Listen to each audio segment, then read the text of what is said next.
شو كنت هعمل ايه من اختار غربته بايدي، لكن حبك ده منسيتهوش وعاش فيا.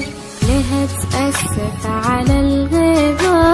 ما غبتيش لحظة وقريبة، ما حدش عن